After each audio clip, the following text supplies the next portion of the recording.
Hi guys, कैसे हैं आप सब लोग।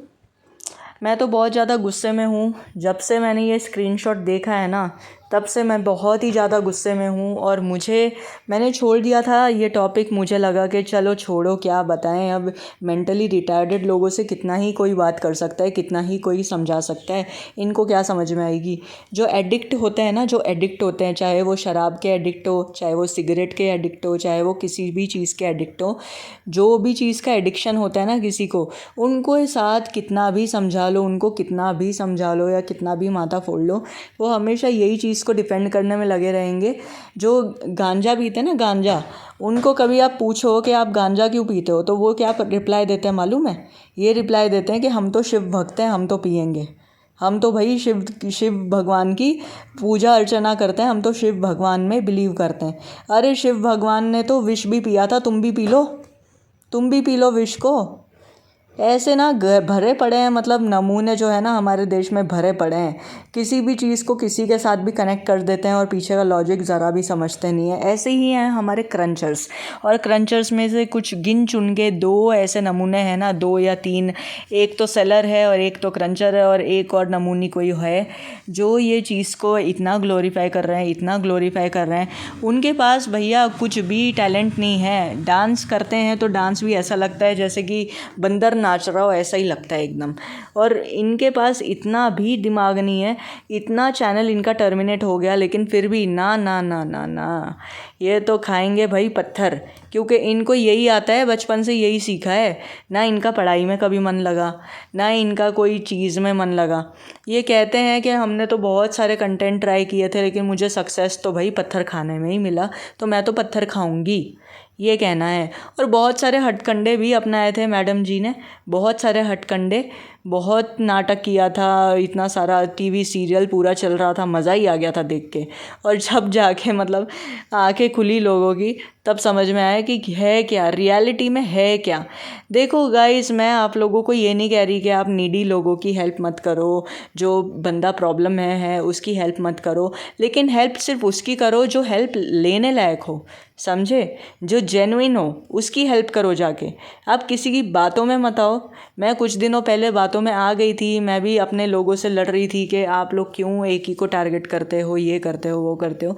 फिर बाद में मुझे भी समझ में आ गया, क्योंकि जो डेटा हमारे पास आया था वो ऐसी लेडी के थ्रू आया था जो जिस पे हम बहुत ज़्यादा विश्वास करते थे आँख बंद करके।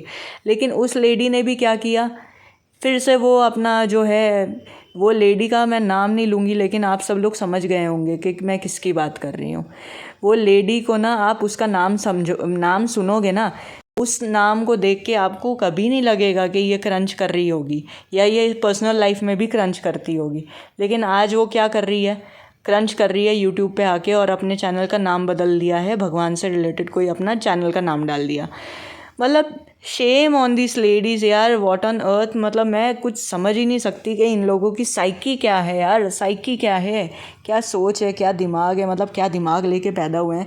एक क्रंचर है ना, उसका मैं एक आपको मैसेज पढ़ के दिखाती हूँ। वो मैसेज अपना जो उसने किया है, कमेंट किया है यूट्यूब के कमेंट पे उसने रिप्लाई दिया है, these videos are very good for mental health. अरे वाह, इंग्लिश आ गई है मैडम जी को लिखना। And also relaxing for teeth and ears, kindly first check comment section of these type videos, check the screenshot, we are saving health of 1,000 ladies and satisfying their craving and health, you have to check completely। वाह, और हाथ भी जोड़ा है, smiley भी लगाया हुआ है। मतलब मैं क्या बताऊँ इन लोगों को, जब तक इन लोगों के ऊपर कोई भी स्ट्रिक्ट एक्शन नहीं होगा ना, इनको ज़रा भी समझ में नहीं आने वाली। और इनके फैमिली में मैं ताज्जुब होता है मेरे को, कोई भी ऐसा समझदार इंसान ही नहीं बचा जो इनको कोई गाइडेंस दे पाए, जो इनको कुछ समझा पाए। अरे यूट्यूब भी थक गया भैया इनको समझाते समझाते कि we are not supporting eating disorder. Eating disorder आप किसको कहते हैं, आसान शब्दों में बता देती हूँ। ईटिंग डिसऑर्डर उस बिहेवियर को बोला जाता है जिसमें आप नॉन एडिबल चीज़ें खाते हैं, आपको क्रेविंग होती है और आप अपने आप को कंट्रोल नहीं कर सकते, उस चीज़ को कहते हैं ईटिंग डिसऑर्डर। और ईटिंग डिसऑर्डर और में क्या क्या कवर होता है वो मैं आपको बता देती हूँ। नॉन फूड आइटम यानी बहुत सारी दुनिया भर की नॉन फूड आइटम, खाली क्ले ही नहीं खाते हैं लोग, पेपर खाते हैं, फिर जो पेंसिल की नोक होती है वो भी खाते हैं, कोई तो कोयला भी खा रहा है, अरे कोई तो कोयला भी खा रहा है, सच में खा रहा है, क्रंच कर रहा है कोयला लोग खाते हैं। फिर आइस खाते हैं, आइस तो मैं कैसे भूल सकती हूँ, आइस खाते हैं, बर्फ़ खा रहे हैं, और मतलब बहुत सारी चीज़ें लोग खाते हैं, बाल खाते हैं, कितनी सारी अनगिनत चीज़ें जो non edible non food item में कंसीडर होता है ना, वो सारी चीज़ें खा रहे हैं। लेकिन हम जुड़े हुए हैं क्ले वर्ल्ड से, तो क्ले वर्ल्ड से जो रिलेटेड बातें हैं हम उससे ही रिलेटेड बातें करेंगे। तो ये जो लेडी है ना, जो यूट्यूब के साथ में लड़ाई कर रही है ये बता करके कि मैं तो भाई मेंटल हेल्थ सबकी ठीक कर रही हूँ, सब लोगों को मेरी वीडियोस देख के क्रेविंग नहीं होती है, मैं तो सबकी जान बचा रही हूँ, तो तुम डायरेक्टली ये मान तो रही हो ना कि ये सब खाने से जान विपदा में पड़ती है, जान जो है आपकी प्रॉब्लम में आती है, ये तो इनडायरेक्टली आप मान ही रहे हो। ऊपर से कुछ दिनों पहले, कुछ महीनों पहले आप अपनी सेलर दीदी के साथ में आई थी ये बोलने के लिए कि मेरे को एक एग्ज़ाम्पल दे दो, एक एग्ज़ाम्पल, मैं सिर्फ एक एग्ज़ाम्पल दे दो, किसी ऐसा बंदे का एग्ज़ाम्पल दो जिसकी मौत हुई हो, जो मर गया हो क्ले खाने की वजह से, तो मैं अपना यूट्यूब अकाउंट बंद कर दूंगी, चैनल पूरा डिलीट कर दूंगी और मैं चली जाऊंगी। ऐसा इनके ही वर्ड्स थे, मेरे वर्ड्स नहीं है, इनके ही वर्ड्स थे। आप समझ गए होंगे मैं किसकी बात कर रही हूँ। लेकिन मैं ये बिल्कुल भी अप्रिशिएट नहीं करती कि आप उनके चैनल पे जाके कुछ उनको गंदा बोल के आओ, कुछ अब्यूज़ करके आओ, उनके बारे में कुछ गंदा आप लिख करके आओ, पोस्ट करके आओ। मैं बिल्कुल भी इस चीज़ को सपोर्ट नहीं करती हूँ। लेकिन हाँ, हम क्रंचिंग मैटर के अगेंस्ट हैं, हम किसी पर्सनल ऐसे किसी बंदे के अगेंस्ट नहीं हैं। मैं अभी भी कह रही हूँ, अगर ये सेम लोग हमारे घर पे भी आएंगे तो हम इनको इज़्ज़त से ही इनके साथ पेश आएंगे।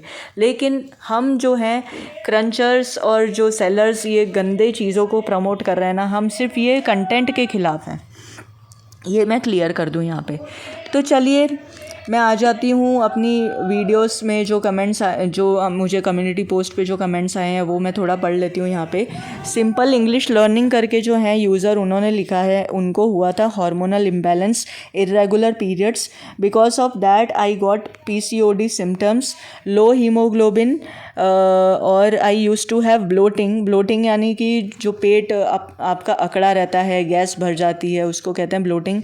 Most important period cycle changes because of that pigmentation around mouth area, और हेयर ग्रोथ भी उनको होते हैं बॉडी पे।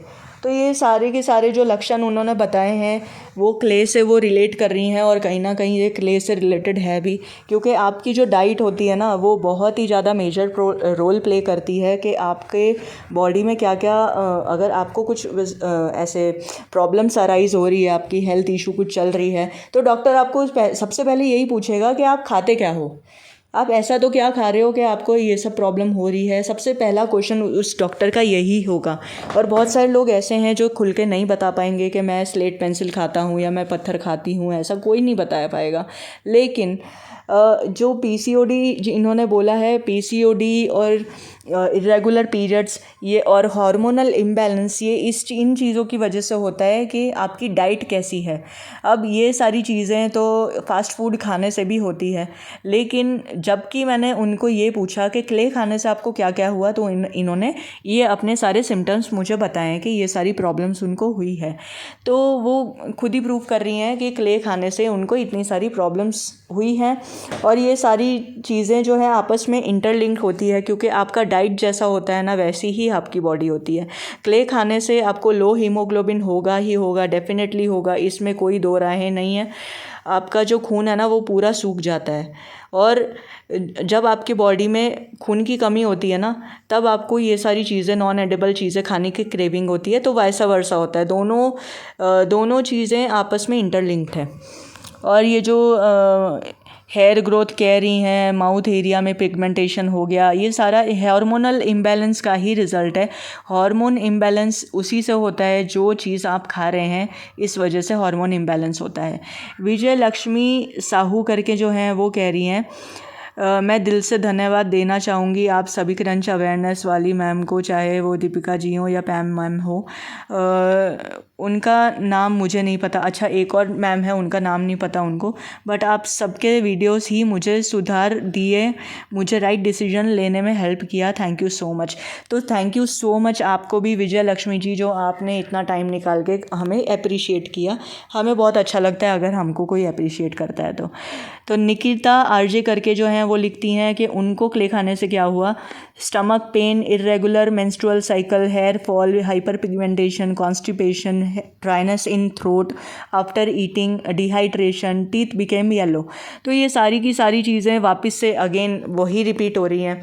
उनको भी हार्मोनल डिसबैलेंस हुआ और हाइपर पिगमेंटेशन हुआ। कॉन्स्टिपेशन तो मैंने लास्ट वीडियो में बता ही दिया कि कॉन्स्टिपेशन जब हो जाता है ना तो आपका क्या है ना, एनल इवैक्यूएशन होता है। एनल जो आपकी जहाँ से आपको स्टूल होता है वहाँ से इवैक्यूएशन किया जाता है कि क्या क्या चीज़ें फंसी गई हैं। अगर वो वहाँ से भी नहीं निकलता तो वो डॉक्टर्स जो हैं आपको सर्जरी सजेस्ट करते हैं। प्रियंका WM6XS करके जो है ना वो कमेंट कर रही हैं कि मैं 9-10 डेज़ हॉस्पिटल में एडमिट हुई थी और उन दिनों मुझे 11 सलाइन टॉयलेट फोर्स में आने के लिए चढ़ी। अच्छा, टॉयलेट जो है उनको नहीं आ रहा था, शायद कॉन्स्टिपेशन था, तो सलाइन वाटर उनको चढ़ाया जाता था ताकि उनका निकल जाए, मतलब फोर्सफुली।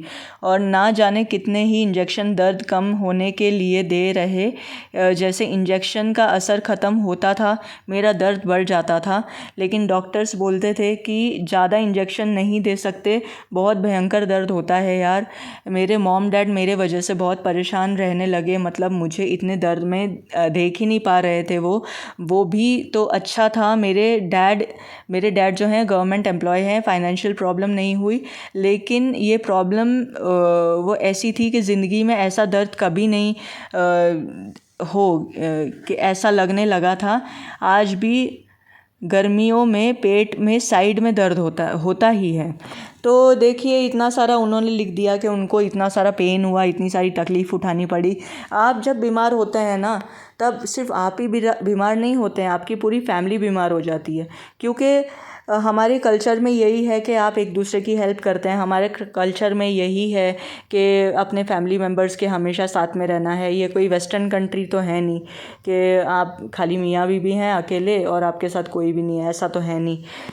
चलिए नेक्स्ट कमेंट पढ़ते हैं। अक्षी सिंह करके जो हैं वो कहती हैं कि आज भी चक्कर आते हैं, हार्मोनल डिसबैलेंस, फेस पे डलनेस, पेट में दर्द बहुत ज़्यादा, फेस पर 4 तिल और चीज़ें रख के भूल जाती हूँ। अच्छा, भूल भी जाती हैं ये चक्कर। जो ये कह रही है ना कि चक्कर आते हैं, तो चक्कर इसी चीज़ से आते हैं कि इनको लो हीमोग्लोबिन की प्रॉब्लम ज़रूर होगी, आयरन डेफिशिएंसी इनको होगी इस वजह से। हार्मोनल डिसबैलेंस का ये मैं तीसरा या चौथा कमेंट पढ़ रही हूँ। हार्मोनल डिसबैलेंस बहुत ज़्यादा कॉमन प्रॉब्लम है। रजनी खट्टर करके जो हैं वो लिखती है, मैंने 58 साल की उम्र पहली मिट्टी की वीडियो देखी थी और खाने मन किया था, फिर खाया भी था, पेट में दर्द भी हुआ था। अच्छा, उन्होंने मतलब 58 की उम्र में उनकी हो गई है तो उन्होंने ऐसी क्रंचिंग वीडियो देख ली होगी तो उनको मन हो गया होगा, उन्होंने खाया और उनको फिर साइड इफ़ेक्ट भी हुए, पेट दर्द हुआ। किचन 1698 जो हैं वो कहते हैं क्या नहीं होता वो पूछो बस मतलब मजाक में कह रहे हैं कि क्या साइड इफ़ेक्ट नहीं होता वो पूछो आप। डुग्गू जो हैं, डुग्गू कह रही हैं मुझे कॉन्स्टिपेशन हुआ, ब्लड कम हो गया, टीथ ख़राब हो गए, पैरों में दर्द रहता है। अच्छा, पैरों में दर्द आपको इसलिए रहता है होगा डुग्गू, और बहुत सारे लोग जिनको पैरों में दर्द रहता है वो आपकी विटामिन B12 की कमी से होता होगा। विटामिन D, कैल्शियम और विटामिन B12 इसकी कमी से आपको पैर दर्द होता होगा। और टीथ ख़राब की जो आप बात कर रहे हो, हमारे दांतों में 3 लेयर होती है। जो आप पत्थर खा रहे हो ना, देखो हमारे जो दांत हैं वो सिर्फ खाना पचाने के लिए, चबाने के लिए ही बने हैं। वो कुछ पत्थर और ये हार्ड आइटम चबाने के लिए नहीं बने हैं। इस वजह से जो दांत होता है ना उसके लेयर्स घिस जाते हैं, इस वजह से आपके दांतों में प्रॉब्लम हो गई होगी। निकिता श्रीवास्तवा जो हैं वो कहती हैं मैंने ज़्यादा तो नहीं खाई, थोड़ी खाई थी, तो मैं जैसे ही खाती थी वैसे ही पेट दर्द होने लगता था और लूज़ मोशन होते थे, ऐसा वो कह रही हैं। और कच्चे चावल खाने लगी थी। फिर मिट्टी छोड़ने के बाद तो भाई ने घर में बता दिया, पूरे घर में डांटा अलग अलग फ़ोन करके। मेरा वेट बहुत कम हो गया बचपन से, पर अभी और कम ही हो गया। मिट्टी खाने से पहले 40 रहता था, अब 35 हो गया। अच्छा, मतलब मिट्टी छोड़ी तो भी इनका वेट गिर गया। तो देखो, जो ये कह रही है ना, घर वाले डांटते हैं, तो घर वाले, आप बहुत लकी हो निकिता जी, जो आपके घर वाले आपके लिए इतना ज़्यादा केयर करते हैं। मैंने तो ऐसे क्रंचर्स देखे हैं जिनके घर वाले ही सपोर्ट कर रहे हैं। भैया, उनको तो कोई मतलब ही नहीं है, डॉलर आते रहें बस, उनको और कोई मतलब नहीं है। फिर विजया लक्ष्मी साहू फिर से लिखती है, मैंने सिर्फ 2 मंथ ही खाया और वैसे भी ये क्रंचर की वीडियो देख के मैं अभी 24 की हूँ और नॉर्मल सा काम करके थक जाती थी, वीकनेस बढ़ गई थी, बॉडी में रैशेस, खुजली हो गई थी और ब्लड कम हो रहा था। ये चीज़ मैं खुद फील कर रही थी। क्रेविंग तो अभी भी होती है और माइंड सेट कर लिया है कि नहीं खाना तो नहीं खाना, सिर्फ स्लेट पेंसिल खाएं तो ये हाल हुआ है। इतना बड़ा बड़ा पत्थर मिट्टी नहीं खाए, भगवान ही बचाए इनको। अच्छा, वो क्रंचर के बारे में लिख रही हैं कि बड़ा बड़ा ये इतना, मैंने तो सिर्फ स्लेट पेंसिल ही खाया तो मुझे इतनी प्रॉब्लम हो गई, और ये जो क्रंचर हैं ये बड़ा बड़ा शेल स्टोन उठा के खा रहे हैं, तो इनको क्या कुछ नहीं होता होगा। तो दूसरा, स्वास्तिका भारद्वाज ये लिखती हैं, लीवर डिसफंक्शन हुआ था। लीवर डिसफंक्शन बहुत ज़्यादा सीरियस है गाइस। इसमें क्या होता है ना, इन्फेक्शन के वजह से आपके लीवर में पानी भर जाता है। अगर मैं कुछ गलत बोल रही हूँ तो स्वास्तिका प्लीज़ मुझे कमेंट करके बताना। इस चीज़ के बारे में मुझे इतना नहीं पता है, आप शायद डिटेल में बता पाएंगी मुझे। रजनी खत्तर फिर से कहती हैं, मैंने स्लेट और मटके ढक्कन घी थोड़ा थोड़ा खाया था, पेट में दर्द हुआ था, अब सब छोड़ दिया है। गुड, आपने बहुत अच्छा किया कि टाइम रहते ही आपने छोड़ दिया। तरन्नुम शेख जो है ना, वो लिखती हैं, स्लेट पेंसिल सॉलो नहीं किया कभी, बट डायरेक्ट दांतों से असर होने लगा था। मेरे हस्बैंड बहुत नाराज़ हुए थे, कसम दे के बंद करवाया, वरना पता नहीं क्या असर होता। कसम दे के भी अगर कोई बंदा छोड़ देता है तो इससे बढ़िया क्या बात हो सकती है। और दूसरा कमेंट है ज्योति गार्ग जी का, वो कहती हैं कि बॉडी इचिंग, ड्राइनेस और लो हीमोग्लोबिन। बॉडी इचिंग बहुत कॉमन है। बॉडी इचिंग मैं जब स्कूल में चॉक खाया करती थी, मैंने भी शुरुआत बचपन से ही की थी। जब मैं चॉक खाया करती थी गाइस, तो मुझे भी इचिंग बहुत होती थी, और फिर मैंने डॉक्टर को बताया तो डॉक्टर ने मुझे आयरन सप्लीमेंट्स दिए, कैल्शियम दिया, विटामिन D3 दिया, फिर एमिनो एसिड की कोई सिरप दी थी, अब बहुत सारी दुनिया भर की सप्लीमेंट्स दी थी, तब जाके मैं छोड़ पाई हूँ। तो बॉडी इचिंग की प्रॉब्लम जो है वो पैम मैम को काफ़ी होती है, क्योंकि आपने ना बॉडी में बहुत सारे टॉक्सिन्स जमा कर लिए हैं, इस वजह से आपको बॉडी इचिंग एंड ड्राइनेस ये हुआ करती होगी। अभी तो शायद आप छोड़ चुकी होंगी। ज्योति बनारसी लाल करके जो लिखती हैं, मेरा HB कम हो गया है, गोरी चिट्टी होती थी, मैं अब काली हूँ, फेस पे इतने मार्क्स हैं, हेयर फॉल हो रहा है, शाइन नहीं रह गई है, स्किन जो है उनकी शाइन नहीं रह रही है, कंप्लेक्शन जो है ब्लैकिश एंड येलो ब्राउन हो गया है, ग्लो नहीं रहता, बहुत कुछ है, क्या क्या बताऊँ। तो स्किन पे तो डेफिनेटली असर होता है। स्किन जो बोलते हैं ना, आप जैसे दिखते हो, आप खुद रिफ्लेक्शन हो कि आप किस टाइप का खाना खाते हो। मतलब जो आपकी स्किन है ना, वो रिफ्लेक्शन है कि आपके बॉडी में कुछ प्रॉब्लम है कि नहीं है, आप किस तरीके का खाना खाते हो, किस टाइप का खाना खाते हो, वो रिफ्लेक्शन होता है। सोनम चौहान वो लिखती हैं, I have PCOD because of this, having irregular period, heavy bleeding, when period came and body cramps, बहुत मुश्किल से मैंने स्लेट पेंसिल छोड़ी है। हाँ, स्लेट पेंसिल का एडिक्शन होता है, पता नहीं क्यों उसमें ऐसा क्या होता है जो एडिक्शन जाता ही नहीं है, वो मुझे नहीं पता, रिसर्च करनी पड़ेगी। बहुत सारे कमेंट्स है गाइस, आई होप मैंने सारे के सारे रीड कर ही लिए हैं ऑलमोस्ट। तो ये जो वीडियो है ना, मैं इन लोगों के लिए बना रही हूँ जो लोग ये कहते हैं कि हम नहीं मानते, हमें प्रूफ आके दिखाओ, कोई मरता है या नहीं मरता है, हमने आंखों देखी, खुद से अपनी आंखों के सामने नहीं देखा। अरे इतने बेशरम टाइप के लोग हैं ना, लोगों की बीमारी के ऊपर ये अपना खुद का बिजनेस चला के बैठे हुए हैं सारे के सारे सेलर, और यहाँ पे आके ऑनलाइन यूट्यूब पे आके ऐंठ रहे हैं कि हमारे सामने आंखों देखी, हमारे सामने कोई मरेगा नहीं ना, तब तक हम मानेंगे नहीं कि इससे कोई प्रॉब्लम होती है।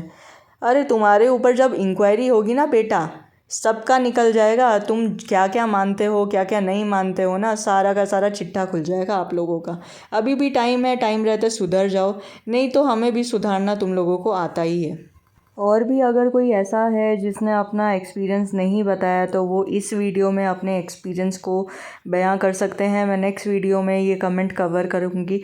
और मैंने भी अपना खुद का एक्सपीरियंस शेयर किया था पैम मैम के चैनल पे, उसका लिंक मैं लगा दूँगी कम्युनिटी पोस्ट पे, और उस पर भी बहुत सारे लोगों ने अपना एक्सपीरियंस वहाँ पे पोस्ट किया हुआ है कमेंट्स के अंदर।